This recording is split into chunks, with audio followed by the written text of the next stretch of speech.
Guilty Gear Strive has received the most changes to the game for over a year now.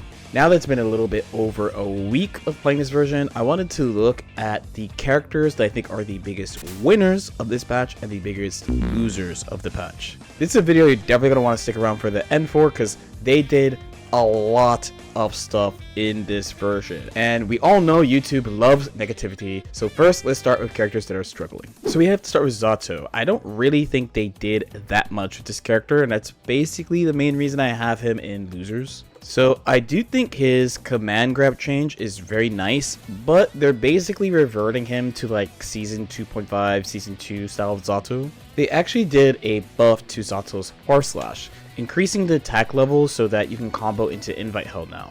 But from my understanding of the character, they weren't really asking for this normal to be buffed. They did buff his 2S so that it has more active frames. So previously on delay cancels like this, some characters actually could pretty reliably backdash out of his 2S. Now that basically doesn't happen because his 2S is 6 frames now. They also nerfed Sun Void, which low-key I feel like was a skill issue. So you would see like things like this a lot. But the thing is, he doesn't really have a way to just Gatling into this for free.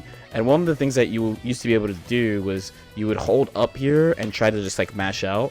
But now since Sun Void has way less advantage, normally you would trade and kill Eddie, and in last patch, Eddie's dead for a really long time, so this is kind of like a wasted meter. So what they'll do to correct this is that they'll do Sun Void into Frog to keep them down. So with the reduction of advantage on Sun Void, there's just way less he can do with the move. And I'm pretty sure they just want you to specifically break the wall with the move now. It's like, they know they have to give him stuff back, but I feel like they just don't know what exactly to do, because the character was already pretty good at one point. Zato was like a high tier at best, but they don't really seem to know where they want him to like fit into the game at the moment. So next would be Milia, and the elephant in the room would definitely be Capel. Yes, this is actually a pretty significant nerf to this character. So first, you have to understand that Milia just got system nerfs like a couple times in a row. So last year at this time in season 3.0, I actually have a pretty good opinion of her because she takes advantage of the Wild Assault knockdown pretty well. So her blue Wild Assault was never like really that great, but then also clearly she's not a big body, so white Wild Assault doesn't make sense for her. And then red Wild Assault doesn't really add anything to her either, so I feel like Arxis was like, well, you know, she's a mix-up character, so let's give her blue. That being said, the Wild Assault knockdown was amazing for Milia, and she had mix-up structures where she could just like loop mix-up. This was weakened in 3.5 because Wild Assault does less burst damage now, so you could still do like that winning pattern of breaking the wall of blue Wild Assault, but the burst factor of like the opponent can't burst during this is gone. So still okay in the end, like still on the lower end of the characters in my opinion, but she gets to have that method of winning. It's very helpful for her because her having to do a lot of like 2k2d over and over takes too much time. Then in 3.2 they nerfed the Wild Assault knockdown, and that affected her a lot, and just basically removed that option. And then on top of this, they nerfed one of her most important moves. I know there are a lot of people who say this was very necessary. They're pretty happy about it. I'm not going to go into it too much, but it's kind of a self-report. Like, not only does Capel have a lot of counterplay, but let's say for the previous version of Milia, like in Exord, for example, the threat for Milia is to be at like this range. She could like attack you with stuff that beats anti-airs and ground pokes from like this range. Where Capel, she has to go directly at you and above you. So she has to actually overextend a bunch to get above you.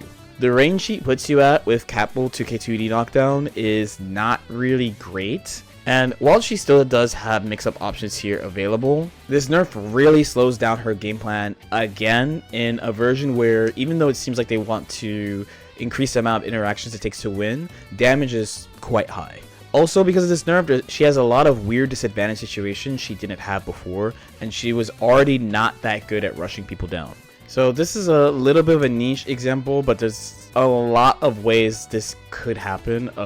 Like someone tries to do like a walking jab to her air dashing, but they 6-speed the other way, like walking off the corner. The Capel hits them, and then she doesn't have like the best way of confirming it easily because they don't pop up. This is definitely a change I hope they revert for her, because she's already struggling in this game in a lot of ways, and nerfing her anti-air, which is one of the main things that Milia is supposed to do, I think is just like pain, honestly. And if I was still solo playing this character, I would be pretty angry about this. Then there's Axel. So first off, of course, is Rainwater. So while it is still +3, which is really good, instead of being point blank, you're really far, and it's really hard to act on this from neutral. Being, of course, point blank means he could threaten all sorts of things like kicks and rising JH and things like that. In the corner, it is kind of favorable, actually, because when someone's back is to the wall like this, they could guess with like throw before. Now they can't. Using it mid-screen, though, I definitely think it's weaker, and there's way more direct counterplay to Rainwater than before. I did hear there was some problems with his conversions as well in this version, but I haven't seen too much of it, so this is I'm gonna take an Axel player's word for it. Finally, there is Asuka, which I'm actually pretty surprised to say. So pretty much this spell here, which is the fire cubes, he doesn't actually have access to this spell in matches anymore, to my understanding. So what he has instead is that he has to start from level 1. This spell was extremely useful for him, and it was important to a lot of his pressure sequences. The main thing is that he has less ways of setting up the dice or cubes, arpeggio, whatever you want to call it, in this version compared to the previous version. He generally just uses more mana this version than in previous versions. I think the change to continuous mana is good though. So what they did to this is that he recovers mana faster, but the duration is shorter. Kind of like what they did to positive bonus in the past. But when he's getting hit, it doesn't go up at all anymore. So I think what they're kind of trying to do is try to encourage people to use test case 2, because it's the least used test case out of his 3 decks, if you want to call them that. But it came at the cost of pretty much their current structure. So it's going to take a lot of planning to like rebuild him. I kind of think he's going to be okay despite that, but I do think they took away a lot of his like, this is how you can plan for this thing type of strategy. So then who is striving right now? Ha ha ha. So first off is Sin, and Sin is an example of why I kind of wish they would show like a clip of each change included with the patch notes, because when I read Sin's patch notes, he got a lot of nerfs to his normals, but the buffs they gave him are very impactful. So now all his follow-ups have Guard Crush. Hoof Stomp now has the ability to be comboed off of for stamina. To be fair, this is expensive, but his corner push is also really good. He can pretty much wall break from anything right now again, and he could 2-touch a lot of characters in this version. His stamina cooldown is pretty severe in this game compared to the previous patch, but I think the buffs he got outweighs this. So next, I want to talk about Chip, and for Chip, it's really just about the addition of Tightrope. This seems to have potential for offense, neutral, and mix-ups. And I think a big thing too is that I believe he uses his wall running normals during this, so those are moves that we don't see very often. So I think there's a lot of stuff that he can experiment with, which they don't usually give Chip like huge changes. So I think it's like the biggest shakeup to his gameplay for a long time. And to me, that's a win. Next would be Leo. And it might be a surprise because his world-class dash block got nerfed, but he got 2 really important buffs that when combined together, I think makes him really good right now. So the first one is that he could do a block string into Turbulence, and Turbulence has more pushback now. And the other is that he can maintain dash momentum while attacking in back turn. So the combination of these two actually gives him a more accessible back turn. Like, this move has not been used in block strings basically at all. And now the game is encouraging the defender to try to instant block this so that he can actually get a punish. Not only is this not easy, but also it would open up a lot of offensive opportunities for Leo. Then, despite the dash block being nerfed, he has to play neutral more in back turn, combining his good walk speed with sliding strong normals that can potentially lead to mix-ups. So I think he's very strong right now.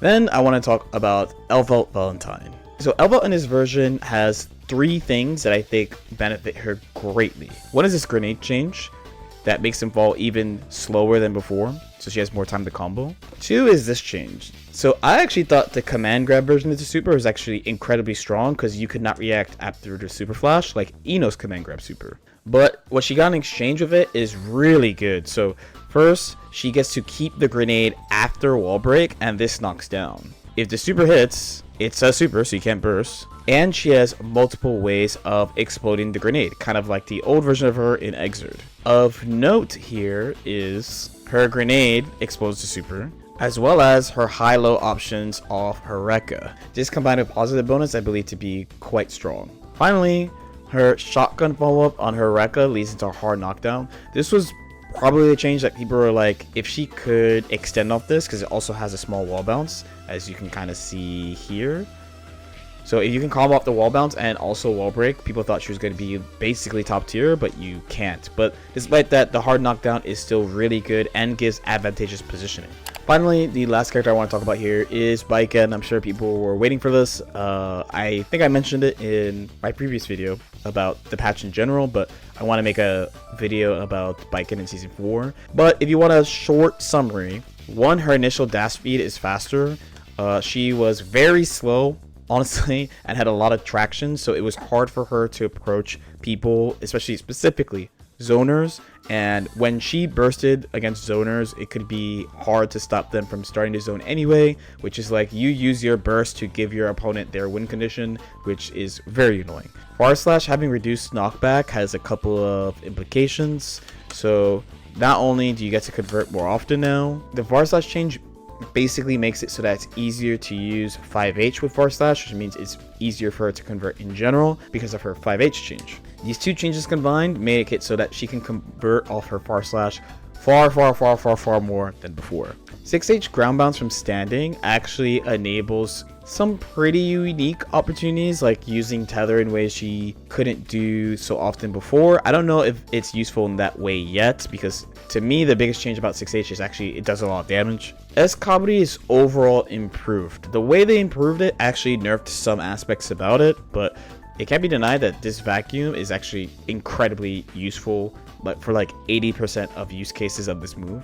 And then finally, they buffed parry in two ways. So outside of block stun, it has a larger catch window. So before you would get hit here, because before it was a 7-frame catch window, now it's 10. And of course, there's the added guard cancel. On top of that, even in situations where you parry from a distance, and it seems like you can't like follow up with something, they added a dash cancel option to the far parry, making sure that she can keep some type of offense or create an opportunity for taking this risk. Now you might be like, okay, interesting, but are there not two specific characters you are missing or skipping? And I'm like, true. There are two characters I would say are like ascended, let's say. So one is Ram. So of course I have to talk about her sword changes. So not only do they have a massively advantageous guard crush in exchange for them not coming back very quickly, and she can't pick them up anymore, but when you swing into her, when she does it, it hits you anyway, smiley face. She has the ability to combo into Sabrobata hard knockdown now, and her flip kicks are just absurd right now, with very low recovery and very hard to swing into. Speaking of which, this is an overhead now. So if you get hit here, she would just get a combo, but she's advantageous enough because of the lessened recovery that she has some type of advantage. There's some characters where if they don't have a reversal, she could do very extended pressure strings and build a lot of beater and then just mix you up whenever she wants, which is kind of funny because this is a thing that everyone comes at Asuka for, and they made it harder for him, but then they made it easier again for Ramathal. I think they might have not considered certain things, but it's definitely like top of mind for many players right now. And then we have Gold Lewis, and that's it. Any questions? So jokes aside, I do know that there's a couple characters I could actually also talk about. So the number one would be Potemkin, but what I want to say about Potemkin, I think I need a little bit more time to sit on, and I think it kind of needs its own video, because I know that like his changes are actually like kind of fine. They seem to be kind of fine for him, but people are like treating him like a loser of the patch because of removing the 6k Karas, despite apparently Nagoriyuki having a 6k Kara, which I think is like kind of like a slap in the face, honestly. Or like a character like Bedman, who has like I think like top 3 HP right now. Like Bedman got 90 extra effective EHP, which I believe is the most additional HP in the game right now that was gained from this patch. But in general, this is kind of how I'm feeling. As usual, if you have any questions or comments, definitely feel free to leave them in the comment section below. If you're looking for any Guilty Gear coaching, I have a Medify over at medify.gg/@LordKnight. We stream pretty much every weekday on twitch.tv/LordKnight. That's where I hang out and do like LK Chronicles if you like that. and that's my second YouTube channel, so feel free to check that out too. Like and subscribe if you guys feel like it. I'm recording this after hitting 100k subs yesterday. That's yesterday. You're not gonna see it. Like, it's gonna be a couple of days, or like maybe 5 days after I record this. But I do want to say thank you to everybody who's been watching my stuff for this past like 5 years. I really appreciate it. I'm not actually here without people who like watch this YouTube channel. So thank you, and let's keep on playing these meme-ass anime games, alright? I'll see you next time. I don't even know how to cut it. Peace out.